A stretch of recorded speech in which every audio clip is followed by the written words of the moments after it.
Okay, so for the signalized sites, again, we had 2 individual sites that we mentioned earlier and 1 corridor in Leland. And for the unsignalized, we had lots more options. We had 12 individual Superstreet sites, and we did have a corridor also.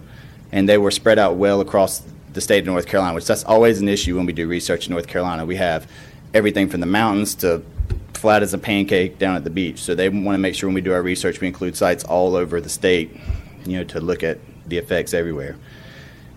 All of them were 4-lane divided major roads with 2-lane undivided minor roads. Okay, so we collected a lot of data, distance to crossover, when the construction periods were. We did want to include that in our collision data. The geometry and any traffic control measures that might have been there. Obviously, the traffic volume data is important. The more vehicles we have, the more opportunities we have. And we collected the crash data using the T system that RAISA used. Okay, for the comparison group method, which was that middle safety method, we had to collect data from comparison sites. That helps take care of those seasonal effects that we see when the blizzard comes. If the blizzard comes at the treatment site during that time period, it also came at the comparison site during that time period, so we can account for those spikes.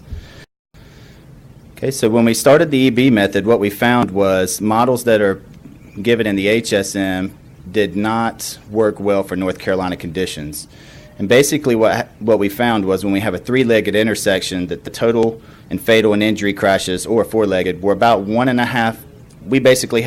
We would predict 1.5 to 2 times more collisions at our sites versus where the sites were calibrated at for the HSM. So that's just the calibration factor. We would expect 50% more collisions or 100% more collisions at a site. So that was important for NCDOT to know.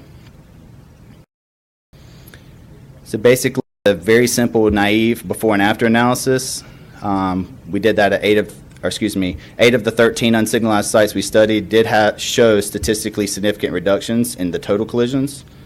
We didn't use the Leland corridor because there was not a minor traffic volume given, so we didn't really have a good comparison.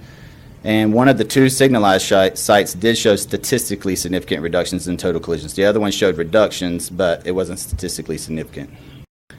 Okay, so those fairly quickly. A lot to talk about.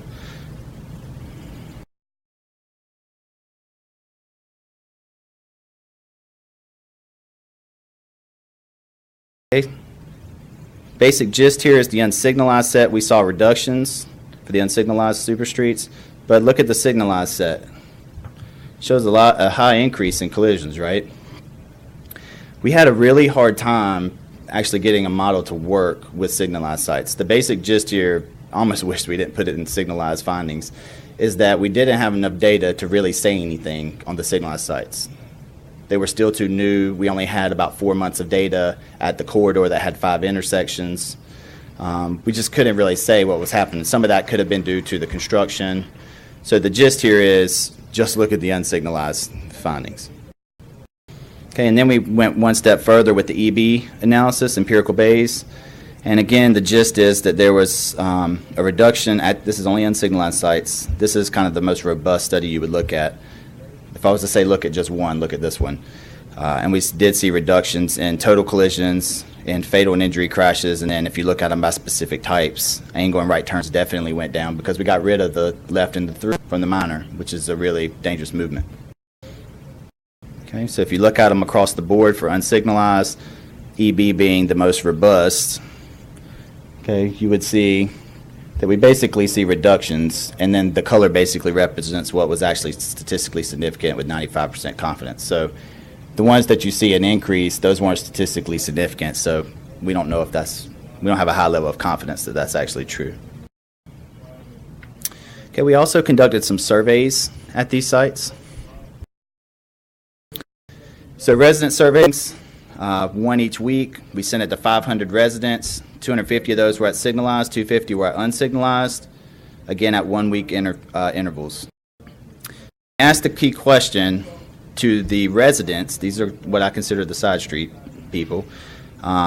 Key question related to navigation through the Superstreet.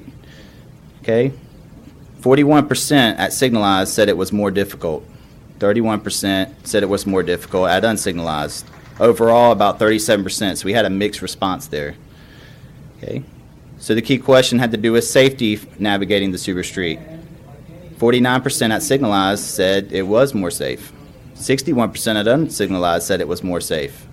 So about 54% overall. So we've indicated that was a positive effect. Okay, what about your travel time?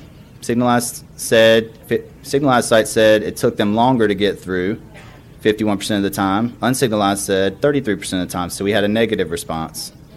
And then number of stopped vehicles, 45% at signalized said that there was more stopped vehicles now. So again, a negative response. So kind of what does that say?